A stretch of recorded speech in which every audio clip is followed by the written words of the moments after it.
Senja mulai merayap di langit kota Yogyakarta. Hiruk-pikuk kota semakin ramai saat orang-orang pulang dari pekerjaan mereka. Mumu, yang baru saja selesai menangani beberapa pasien di poli akupunturnya dan ditambah lagi barusan menolong pasien di ruang ICU, memutuskan untuk jalan-jalan sebentar di Malioboro sebelum pulang ke rumah. Udara sore yang sejuk di Jogja memberikan sedikit ketenangan setelah seharian penuh menghadapi berbagai macam keluhan pasien. Namun, ketenangan itu tiba-tiba pecah oleh suara dentuman keras di kejauhan.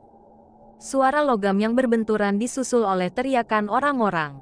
Mumu yang sedang berjalan menuju motornya, langsung berbalik dan melihat sekelompok orang mulai berkumpul di dekat sebuah persimpangan jalan. "Ada kecelakaan!" teriak seseorang dari kerumunan. Tanpa pikir panjang, Mumu berlari menuju sumber suara. Di sana, terlihat sebuah mobil sedan yang remuk bagian depannya, menabrak sebuah motor yang hancur. Pengemudi mobil tampak terkejut dan bingung. Sementara di dekat motor, seorang gadis muda tergeletak di aspal. Tubuhnya terluka parah dan napasnya terengah-engah. Mumu merangsek maju di antara kerumunan, mendekati gadis yang terluka itu. Orang-orang sekitar mencoba menolong, tetapi mereka kebanyakan hanya berdiri dalam kepanikan, tidak tahu harus melakukan apa. "Permisi, saya dokter," kata Mumu dengan suara lantang, membuat kerumunan segera memberi jalan. Mumu berlutut di samping gadis itu dan memeriksa kondisinya dengan cepat. Darah mengalir dari beberapa luka di tubuhnya, terutama di lengan dan kakinya yang tampaknya terluka parah akibat benturan. Namun, yang lebih mengkhawatirkan adalah pernapasan gadis itu yang semakin lemah. "Dia mengalami syok," gumam Mumu pelan, menyadari betapa kritis situasi ini. "Panggil ambulans," perintahnya. Setelah itu tanpa membuang waktu, Mumu meraih tas kecil yang selalu dia bawa di dalam cincin ruangnya. Tas yang berisi jarum-jarum akupuntur. Di tengah situasi darurat seperti ini, keterampilan akupunturnya mungkin bisa menjadi penyelamat sementara sebelum bantuan medis datang. Ia tahu, dengan menstimulasi titik-titik tertentu di tubuh, ia bisa membantu menstabilkan pernapasan dan sirkulasi darah si gadis. Tentu saja ia akan mengerahkan sedikit kekuatan spiritualnya untuk menjamin keberhasilan tindakannya. "Maafkan aku harus melakukannya," bisiknya lembut kepada gadis itu, meskipun ia tidak yakin gadis itu bisa mendengarnya dalam kondisi ini. Dengan cepat, Mumu membersihkan beberapa area di tubuh gadis itu dengan cairan antiseptik yang ada di tasnya. Lalu ia mulai menusukkan jarum-jarum akupuntur di beberapa titik vital di sekitar pergelangan tangan, telapak tangan, dan sekitar lutut. Mumu memilih titik-titik yang dikenal untuk meredakan syok, meningkatkan aliran darah, dan memperbaiki pernapasan. Orang-orang di sekitar tampak bingung melihat tindakan Mumu. Beberapa berbisik satu sama lain, sementara yang lain hanya menonton dengan harapan ada keajaiban yang terjadi. Perlahan, setelah beberapa menit, napas gadis itu mulai lebih teratur. Tubuhnya yang tadinya kaku mulai sedikit rileks. Kondisinya sudah melewati kritis. Mumu terus memantau setiap perubahan, memegang pergelangan tangan gadis itu untuk memastikan denyut nadinya kembali normal. "Alhamdulillah," ucap Mumu lirih saat denyut nadi gadis itu menjadi lebih stabil. Ia pun menghentikan aliran kekuatan spiritualnya yang tadi terus memperbaiki organ dalam dan titik-titik saraf gadis itu. Ambulans akhirnya tiba dengan sirene yang memekakkan telinga. Para medis dengan cepat berlari menuju lokasi kecelakaan, siap untuk mengambil alih penanganan. Mumu segera memberi penjelasan singkat kepada mereka. "Saya sudah menusukkan jarum akupuntur di beberapa titik untuk menstabilkan kondisinya. Dia sudah melewati masa kritis, tapi tetap saja masih perlu perawatan di rumah sakit," kata Mumu. Para medis menatapnya dengan takjub dan sedikit ragu. Akupuntur jarang digunakan di situasi darurat seperti ini. Tapi melihat kondisi gadis yang mulai stabil, mereka tidak bisa menolak bahwa apa yang dilakukan Mumu berhasil. "Terima kasih, dokter," kata salah satu para medis, sebelum mereka dengan hati-hati mengangkat gadis itu ke tandu dan membawanya ke ambulans. Mumu berdiri sejenak, memandang ambulans yang perlahan bergerak menjauh dengan sirene yang masih meraung. Gadis itu sudah dalam perjalanan menuju rumah sakit, dan tugas Mumu di sini sudah selesai, setidaknya untuk sementara. Namun, hati Mumu masih terasa berat. Ada sesuatu tentang kecelakaan ini yang membuatnya merasa tidak tenang. Entah itu karena kondisi gadis tadi yang sempat begitu kritis atau karena firasat bahwa peristiwa ini akan membawa konsekuensi lebih besar. Ia tidak tahu pasti. 3 hari berlalu sejak kecelakaan itu. Saat ini Mumu sedang memeriksa pasien di poli akupuntur saat sebuah pesan masuk di ponselnya. Ternyata, pesan itu dari rumah sakit tempat gadis yang ia tolong kemarin dirawat. Mumu tak tahu bagaimana mereka tahu namanya dan bisa memperoleh nomor kontaknya. Seingatnya waktu itu ia hanya menyebutnya sebagai seorang dokter. Ternyata dokter di sana ingin berbicara dengannya mengenai kondisi si gadis. Kebetulan hari ini tak banyak pasien yang Mumu tangani. Oleh sebab itu, menjelang tengah hari Mumu langsung ke rumah sakit tempat gadis itu dirawat. Setibanya di sana, ia disambut oleh seorang dokter berusia parubaya yang terlihat ramah namun tegas. "Dokter Mumu, terima kasih sudah datang. Kami ingin mengucapkan terima kasih atas tindakan cepat Anda di tempat kejadian. Tanpa bantuan Anda, pasien mungkin tidak akan selamat. Jangan terlalu sungkan, Pak. Memang sudah menjadi tugas kita untuk menolong selama kita mampu." "Oh ya, bagaimana kondisinya sekarang, Pak?" "Dia sudah stabil. Kami sudah melakukan operasi untuk memperbaiki luka-lukanya, terutama di bagian kaki dan lengannya. Namun, yang mengejutkan adalah, tindakan akupuntur yang Anda lakukan berhasil menstabilkan kondisi internalnya sebelum dia tiba di sini. Itu sangat membantu dalam mengurangi syok dan menjaga organ-organnya tetap berfungsi." "Alhamdulillah. Senang mendengarnya, Pak. Kami akan memantau pemulihannya. Tapi saat ini, semuanya terlihat baik. Kami juga ingin berbicara dengan Anda lebih lanjut tentang metode akupuntur yang Anda gunakan. Ini sangat menarik bagi kami." Mumu tersenyum kecil. "Saya hanya melakukan apa yang bisa saya lakukan. Saya senang bisa membantu, Pak." Mereka tak tahu. Seandainya Mumu mau, ia bisa mengobati gadis itu hingga sembuh menggunakan kekuatan spiritualnya tanpa harus operasi. Tapi ada berbagai pertimbangan sehingga Mumu tidak melakukan hal tersebut. Beberapa hari berlalu, dan kondisi gadis itu akhirnya semakin membaik. Orang tuanya, yang sudah berada di rumah sakit sejak hari pertama, mendatangi Mumu di poli akupuntur untuk mengucapkan terima kasih secara pribadi. "Dokter Mumu, kami tidak tahu harus berkata apa. Putri kami, Alia, sudah melewati masa-masa sulit dan itu semua berkat Anda.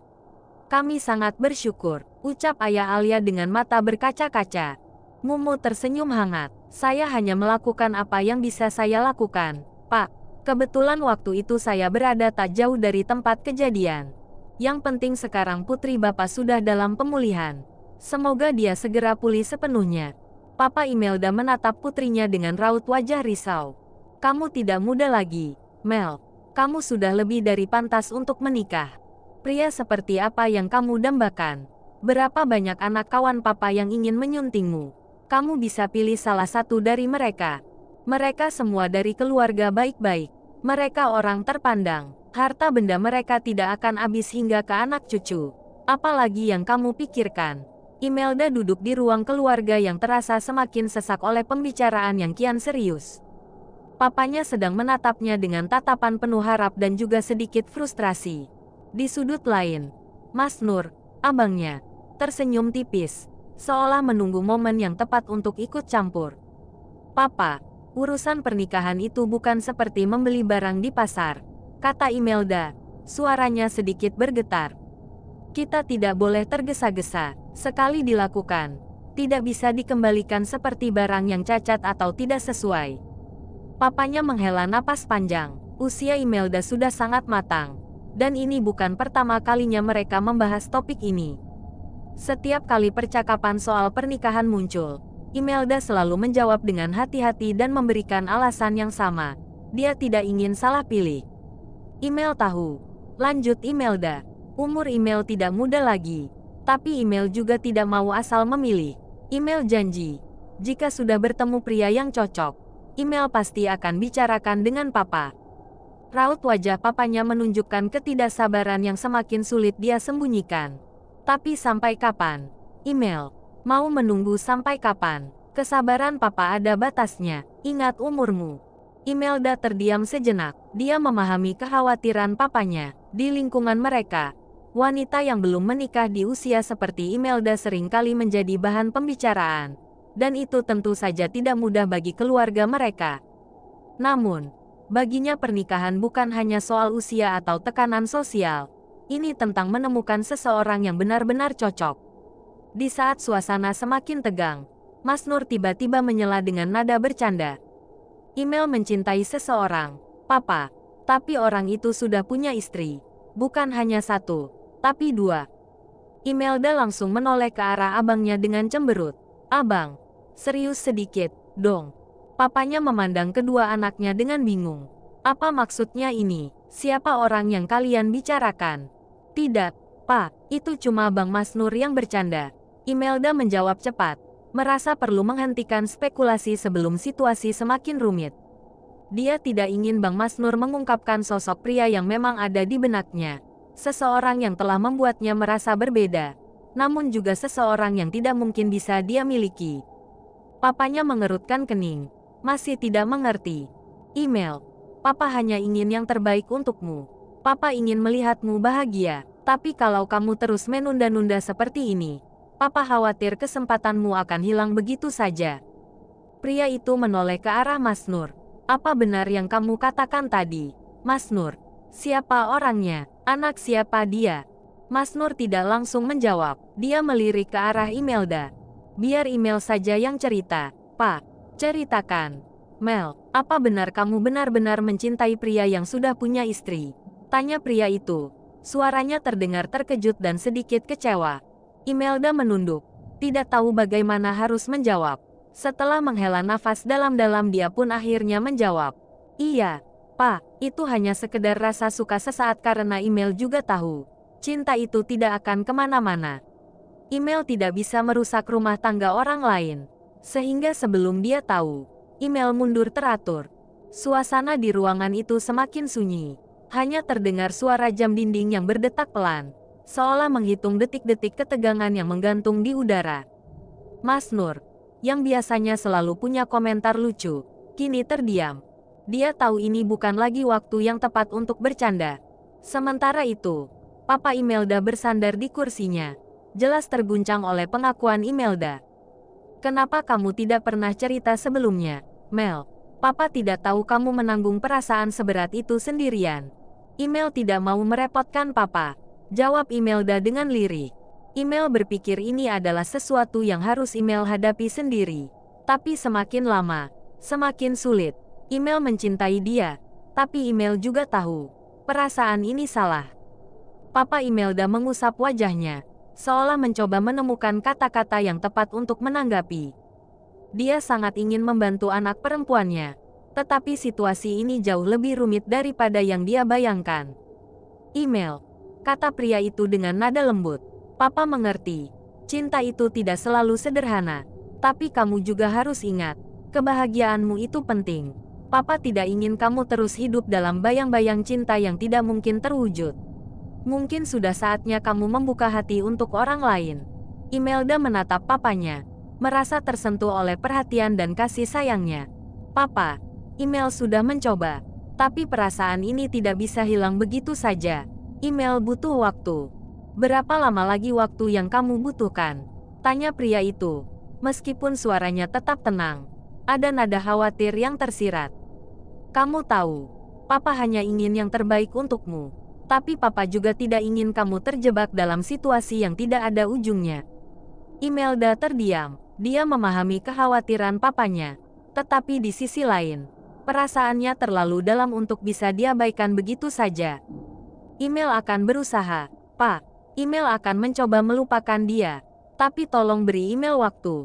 Pria itu mengangguk pelan. Meskipun hatinya masih diliputi kekhawatiran. Dia tidak ingin memaksa putrinya. Tetapi di usia Imelda yang sudah matang, kekhawatirannya tentang masa depan putrinya semakin besar.